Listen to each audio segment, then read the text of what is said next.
What's up, Dan? Thanks for joining me Hey, today. Susan, what's up, man? Thank you for joining. I'm super pumped to talk to you. I've been stalking you ever since you started making videos back in 2014.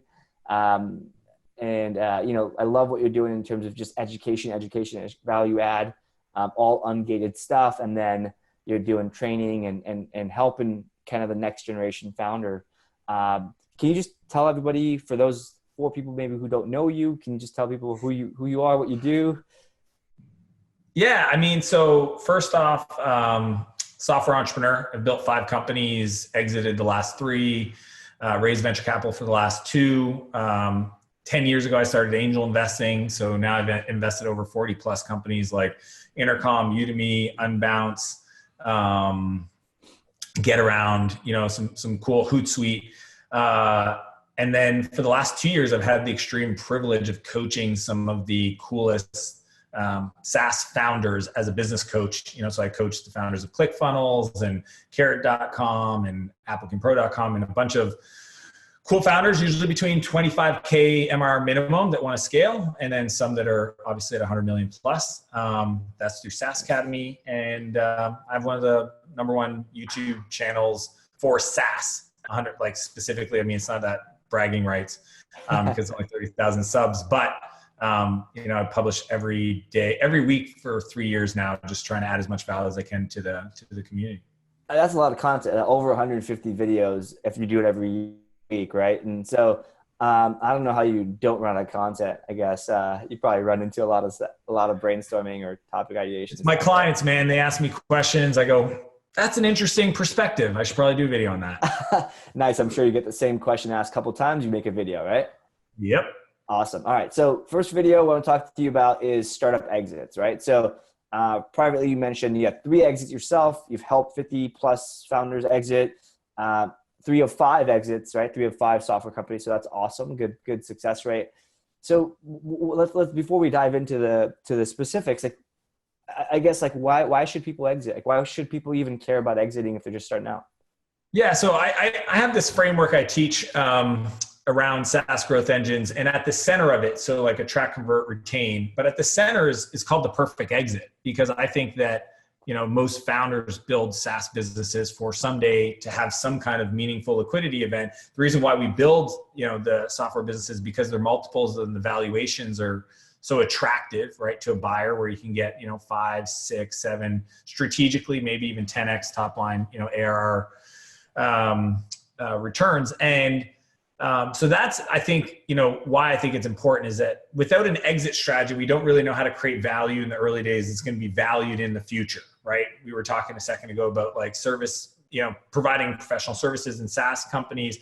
We know that those things are not valued on exit. So it's like, if we don't know what people would buy, then we don't know how to make strategic decisions today to increase the valuation. But the fun part about exiting, the way I think about it, and I learned this from Steve Blank, the godfather of customer development, who, obviously some people don't know that he taught Eric Ries, who then created the Lean Startup. But Steve was at South by Southwest, and we were both speaking at the Lean Startup Conference, and he was the one telling me, this is 2010, I believe, 2011. He was like, how exciting is the world we live in? I said, why is that, Steve? He goes, well, I mean, let's be honest. There's only 21 people in the world that, if you got to know, could have a material impact to your life. And I said, what do you mean by that? He goes, well, I mean, talk about buying your company. And I was like, okay, do unpack. And he started sharing this simple kind of thinking model that I've kind of elaborated on. But the idea is that, there's reasons why people buy companies, Sujin. They buy them for strategic reasons, right? Because they want to get into a market. They want to get access to the talent or the process or some kind of IP that you have, or they want to grow an existing market. They're in the market and they want to, kind of dominate. So they're doing a roll up. And he goes, if you think about, 3 big categories of, why would somebody buy you? And you start thinking of like, the 2 to 3 companies or 1 or 2 companies, each one of those that could buy you, to have the capitals, the means, and the know-how. Really, there's only 7 probably real companies that could buy you. And if you think about it, there's 3 roles at each one of those companies that are important to an exit, right? First one is and I'm going to list them by least important to most important, because most people think that the most important is the CEO, and it's not, right? The least important is the corp dev guy. So Sujin, I don't know if you know this, but in companies, there's a person whose job it is to buy other companies. Okay. The vice president of corporate development. So most of us get these emails from like the corp dev guy or the biz dev guy at Google, and we're like, oh my God, Google wants to buy me. No, his job is to generate leads. He does not want to buy you, but he wants to evaluate you and at least start the conversation. So the corp dev guy is number one. The second is the CEO. Obviously the CEO is important. They're going to write the check. They're going to sign off. So they got to be on board. But the most important person at the company, from my perspective, is the product manager. And this is typically the person who's going to evaluate your technology, and they're going to ask themselves one of two questions, based on the white space of where they want to go strategically in their product roadmap versus where you're at. Are they going to buy or are they going to build? And that's the question they ask themselves: buy versus build. And if the product manager doesn't know you, doesn't believe that you have a superior product, doesn't believe that you've got the right, tech stack or infrastructure or whatever, then they're not going to suggest to the CEO or even to the corp dev guy that you're an interesting target. Mm-hmm. So I think that's what's interesting, Sujin, is that like there's truly, if you take 7 companies and the 3 people at each one of those companies, and for the next 2 years, and this is something I teach my clients, that we spend deliberate time once a quarter trying to reach out and connect and meet up at events or visit and build those relationships. Many of them end up being distribution partners for us in the early days, right? Mm-hmm. This is how Microsoft bought pretty much all of their acquisitions, is they were partners, reselling their technology or building or add-ons to their technology, and they just realized they wanted it in-house. Mm-hmm. Salesforce, pretty much the same thing. A lot of customer shared overlap. And 21 people over 2 years that you could get to know that would be responsible for a multi-million-dollar outcome. That's pretty exciting. So that's at a high level, Sujin, how I think of even getting the opportunity to exit is to build those relationships so that when the companies are ready, they reach out. That's awesome. I love that. I feel like a lot of people would be like, I don't want to build it too early, right? Is there a danger of building a relationship too early? No, I think if anything, the way, investing, raising capital works, exiting businesses, et cetera, is all about performance over time. Right. So we want to see, if you think of performance on this X or Y axis, and X axis would be time. If I meet you, even if it's brief, right, and we have a positive interaction and you mention kind of things you're doing, and then over time, I see that you've executed on those things and you continue to grow. And I kind of see that, and I mean, Sujin, you probably know people like this that, you just feel like they're a rising star, right? Mm-hmm. Now, if you feel like you're not a rising star, fix that first and then, reach out. But for most companies that are growing, that are interested in a perfect exit, that there is no harm in that. And my whole thing is, I just want to demonstrate that we have a very unique way of how we think about the market. I'm not going to give away my intellectual property. So I ran both processes for Flowtown and Clarity.fm. So we, both venture backed, and I exited both those companies, and I ran the process, didn't hire investment bank.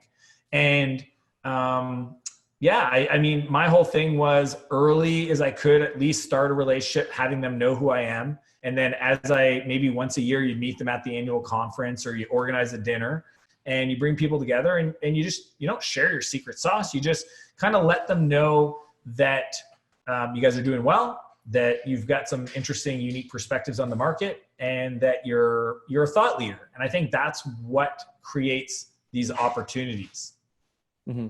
Got it. So one more question, maybe not be quick. It might be actually, I think it's a loaded question. So you've got the whole relationship and starting with the center, with the exit. I love that, because you're right. I mean, like, let's face it, no one's building, the SaaS founders of the world aren't building nonprofits. They're not trying to better the world. Everyone wants to make some freaking money, right? Sure, there's more than just money, but that's for another topic. So how do you prepare your company for an exit, right? So let's say I've done the things, I've built the relationships, but I'm thinking about selling, I'm getting close to being ready to, like, I'm done, I've exceeded my goals, whatever. What do you do with your business? How do you get ready? Yeah. So, I mean, I think that companies are bought, not sold.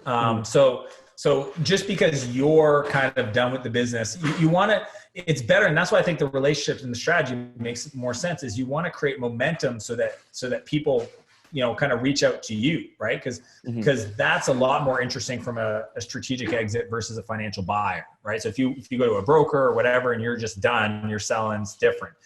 In regards to what needs to be ready, I think that, and what I focus on is those kind of three core pillars: attract, convert, and retain, right? So like, how do you build a demand generation engine? How do you build a repeatable sales process? And that could be trial or demos or proof of concepts at the enterprise level. And then third is, how do you retain your customers? And that's not only, reducing churn, but also adding expansion revenue and really building an economic model for your business that's attractive and interesting. But even once you've got that, let's say this is usually what happens is you're building your business, you're loving it, and then somebody reaches out to you and says, hey, we'd love to talk, and you have a conversation. The risk there is you only have one potential buyer. So what I always recommend is people create a competitive process. Here's the language, okay? So let's say you didn't do what I suggested, and all of a sudden now you've got, one of my clients, reached out yesterday because they had one of their partners, show interest and say like, hey, we want to buy you. And we were talking through valuations and process and that stuff. And I said, well, we got to create a competitive process, meaning, we need to build the list and reach out to those companies. So here's the language cold. You can use this cold to a company, and you can say, let's say you were one of the potential buyers, Sujin, but we've never met. I might reach out to you and say, hey, Sujin, my name's Dan. I'm the founder and CEO of, X.com. And we recently got inbound interest from a company that's made us think twice about remaining independent. Just wanted to reach out and let you know and see if we should jump on a call to discuss that before things got too far along. Let me know, Dan. That language is super important, right? Because I'm not saying we're selling. I'm not saying that we sold or anything. I'm just saying, look, there's somebody that's reached out and shown interest. You're potentially a company that might want to look at our business. And if that is of interest, maybe we should have a conversation sooner than later so that, by the time we kind of connect, it wouldn't be too far along. And that you can use, and my client did that, to drum up 7 meetings in the next 2 weeks within a few hours, right? If you can get the email to the CEO or to the corp dev guy and you send them that email, these people will take those calls because they don't know the company you're talking to might be their competitor. So the last thing they want to find out is, hey, our competitor just bought this new innovation technology that's going to make them even more competitive. It's going to start, winning more deals, right? So they want at least the opportunity to look at the deal and potentially counter. So that's what I think. It's yes, you need these things to be true to get ready to exit, but more importantly, you need to run a competitive process to maximize the opportunity. Love it. Love it. It's funny you say this. First of all, that's a great email. I love that template. I actually bought a company with like almost identical template. So I bought a competitor of our company, voilanorbert.com. And one of the founders of this company emailed me and he's like, hey, we've got a buyer in mind. We're going through the selling process. We've got a buyer who's interested. Before I move forward, hey, I just wanted to talk to you. We talked before. Are you interested in purchasing? It was 5 p.m. on a Friday night. And I had my in-laws in town, showing them around. I dropped fucking everything and got my shit together and like, do we have enough money to buy these guys? And we, a couple of weeks later, we ended up buying them. But yeah, very, very powerful email because on a Friday at 5 p.m. I dropped everything. People don't realize you can go from cold to very hot quickly. Most companies, they can do emergency board meetings. Like you can get a person to make a decision. And the biggest part of that is having the ability to say to your buyer, it's like, hey, we're having conversations with other companies just like yours. So if you're going to put forward an offer, I need it by Monday because we're going to be making a decision by Friday. And it's a lot harder to say that if you don't run that competitive process. Yeah. And also the main buyer that you're going with, you have leverage now, right? You're not tied 100%. To something. That's the biggest shame when people don't reach out to me and they start doing a process. And then I find out after the fact, I'm like, you need to make sure you have optionality. Yeah. Yeah. And even if you're financial, here's one something I learned is like, even if you're a financial, you're selling to a financial buyer, you can still reach out to the strategic guys, even if you're not quote unquote strategic to them, because loss aversion, missing out on a deal is the worst thing these guys can do. Right. It's like, 100%. well, you didn't do your job, corp dev, shame on you, right? Slap on the wrist. Maybe you're fired, whatever. But awesome. Dan, thank you for sharing this stuff. I think this is very, very valuable. I know I'm going to go back and revisit this video a little later. Susan, my pleasure, man. Really appreciate it.